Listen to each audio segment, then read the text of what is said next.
Moi, j'ai passé 22 ans dans la même entreprise au final. Et il a suffi d'une personne, d'un changement de manager, 1 an. Je me retrouve en arrêt. Il y a une stigmatisation des personnes en burn-out. On se dit souvent, lui, il est faible, il s'écoute. Et en fait, c'est bien souvent le contraire. C'est souvent les meilleurs éléments qu'on perd lors d'un burn-out. Enfin, j'étais RH avant. J'avais toutes les connaissances théoriques sur les risques, sur comment on les prévient, etc. Et en fait, ça m'a pas empêché de prendre mon propre burn-out pleine face parce que ce qui me manquait, c'était tout le côté pratique. Comment ça se passe concrètement? Et donc, c'est comme ça que j'ai monté la communauté d'entraide sur les réseaux sociaux qui s'appelle Les Burnettes. Et ensemble, avec des professionnels du burn-out, on a créé l'association Burn en 2019, vraiment pour créer des protocoles d'accompagnement qui correspondaient à nos besoins, ce que j'avais pas pu trouver à l'époque de mon burn-out. Aujourd'hui, on vous emmène à Talence découvrir la maison des Burnettes, le premier lieu d'accueil et ressources pour les femmes victimes de burn-out. Tout a été pensé pour une reconstruction personnelle et professionnelle. Des permanences d'écoute avec des pairs aidants, des psychologues, des ateliers, des groupes de parole et un programme de remobilisation professionnelle appelé Burnet is Back. La paire aidante, c'est l'ADN de cette association. 80% des salariés ont vécu en burn-out. Et lorsqu'une burnette a suffisamment avancé dans son processus de reconstruction, elle peut endosser le rôle de bénévole et passer de femme aidée à femme aidante. En fait, l'association, elle va aider les personnes en burn-out vraiment de A à Z, c'est-à-dire qu'on va d'abord faire de la prévention en entreprise, là où ça se passe, et donc permettre à des salariés, des managers qui se sentent concernés d'avoir une prise en charge précoce. Mais après, on va aussi les accompagner vraiment de l'effondrement à la réinsertion socio-professionnelle. Parce qu'au début, il faut savoir qu'on n'est plus en capacité de sortir de chez soi, on est épuisées. Donc on va permettre par des moyens dématérialisés qu'elles accèdent quand même à l'accompagnement, qu'elles puissent s'auto-évaluer, des tests, des podcasts, des vidéos pour savoir ce qu'est le burn-out. De bien comprendre que ce que nous avons, c'est pas un coup de blues, mais c'est une maladie lourde, mais qu'il y a tout un tas d'outils qui vont nous permettre de nous relever. On va commencer d'abord par de la psychoéducation pour qu'elles deviennent actrices de leur reconstruction. On a une offre mensuelle qui est diffusée au début de chaque mois, avec des thématiques de la confiance en soi, gérer ses émotions, des ateliers plus type créatif. Là, ce matin, on a justement un atelier cuisine. C'est une burnette qui se reconstruit en proposant des ateliers culinaires.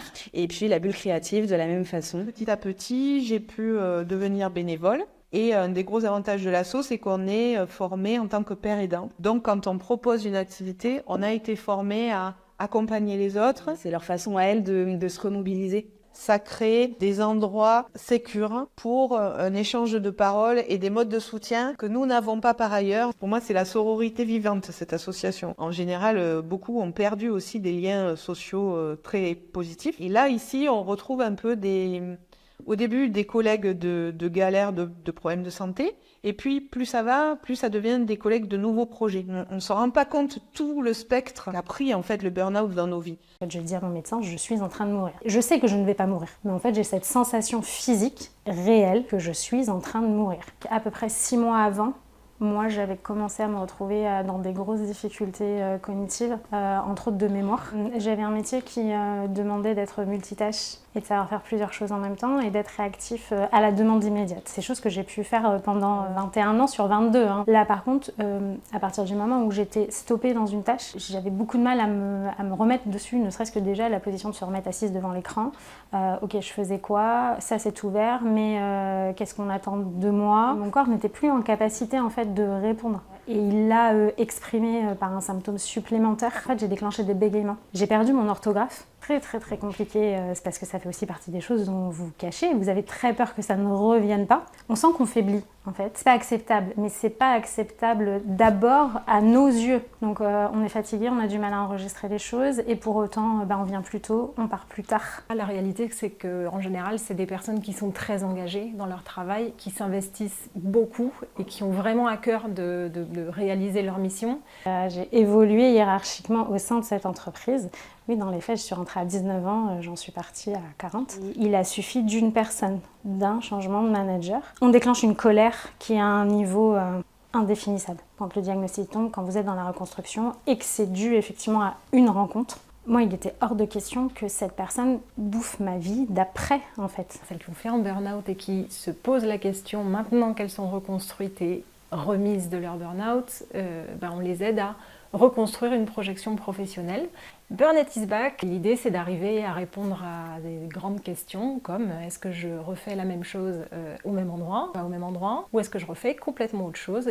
Quels sont mes indicateurs? Quand est-ce que je passe la ligne rouge dans l'organisation du travail, des éléments qui risquent de me mettre en difficulté? Donc il y a le côté atelier et on réfléchit, mais il y a aussi, ce qui est très important pour nous, une remise en activité par des missions qu'on confie au sein de l'association. Parce que très souvent, le burn-out, derrière, il y a un arrêt de travail qui est très long et souvent, le gap est assez énorme entre j'ai pas du tout travaillé pendant un moment et je me remets à travailler, peut-être en mi-temps thérapeutique, mais en fait, je me suis jamais vraiment retestée en situation. Et en fait, ces missions-là, elles permettent de se redonner confiance. On se repose plein de questions sur son identité. Et ce qui est intéressant aussi, les filles qui participent au programme font une immersion, d'aller se remettre en situation en milieu professionnel. Dans des stages, des PMSMP, des essais encadrés, comme ça, progressivement, elles reprennent le chemin de l'emploi jusqu'à ce qu'elles puissent être autonomes. Mais on voit des compétences phénoménales en fait. Et donc de mettre en lien ces personnes qui sont souvent stigmatisées sur le marché de l'emploi parce que on a peur qu'elles refassent un burn-out, on a peur qu'elles s'arrêtent du jour au lendemain.